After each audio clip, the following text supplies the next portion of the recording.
Вы знали об этом? Нет. Это выпад против Советского Союза. Его будут судить за государственную измену заочно. It was perhaps the most famous of defections to the West during the Soviet era. Ballet superstar Rudolf Nureyev, on his first company trip abroad in Paris, seeks political asylum from the French government. This and the events leading up to it are the subject of a new film called The White Crow, produced and directed by Ralph Fiennes, who also has the supporting role of Nureyev's trainer. Ralph joins me this morning. Good morning. How are you?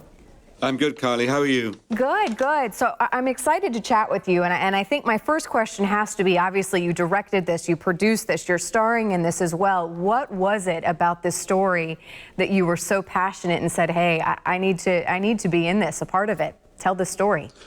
Well, I think I'm very moved by stories of young people who find within themselves some determination to realize who or what they need to be, and especially if the stakes are against them, as it were.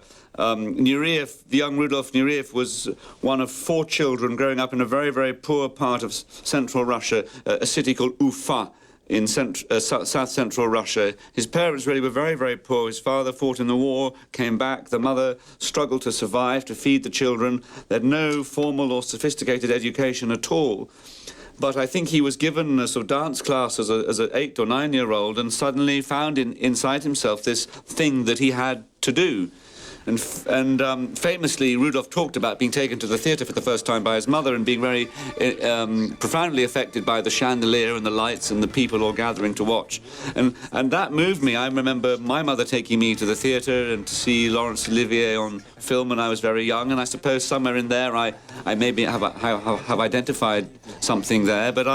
But his further story of getting into the ballet school in Leningrad and the events at the airport in Paris, I just felt there was an extraordinary sweep of someone's life. And this is only the beginning of his life, but I felt it was sort of a parable of artistic development, I suppose. That's what moved me to make it. Yeah. It was very challenging to make because we have brilliant Russian actors in the Russian roles, French actors in the French roles. I tried to be as authentic as possible, working with David Hare, the screenwriter. Well, and let's talk about that. You actually speak Russian in this. Obviously, that's your role. Did you know much Russian going into this? How challenging was that for you?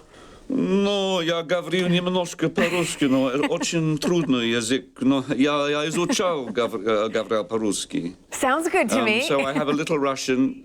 What I'm saying is I try to speak Russian. I have a little bit of Russian. It's hard, and I had to work hard to speak it. But I have made a film once before in Russian, but I really had to work hard with a teacher because the spoken Russian in the film is probably at a higher level than my own ability. But with a lot of work and preparation, I attempted it. You did, and you did it well. Well, hey, let's talk real quick, if we can, about the actor who plays Rudolph, because what's fascinating about this is he wasn't an actor. I mean, his talent is dancing, which you see, his intensity on the dance floor or on the dance stage and off as well. How big of a risk was that? Was not necessarily hiring an actor for this part? It was a big risk. Of course it was a risk. I mean, I obviously wouldn't have chosen Oleg unless I felt that I was following a very strong instinct that he had a screen acting ability.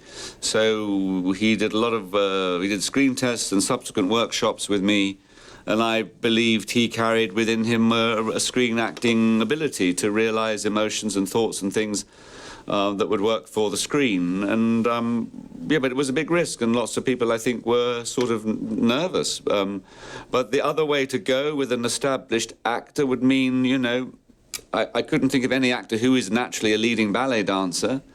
And a dancer's body is very specific, how they move, who they are, and if I had gone with an actor, I would have had to probably had a body double or consider face replacement, which is technically very expensive, technically challenging and expensive, I should say. So it seemed to me the answer was to try to find a dancer who could act and who could pass off as someone with some proximity to suggesting the young Rudolf Nureyev. Well, and it paid off because you found the right person. Thank you so much for your time this morning. We really appreciate it.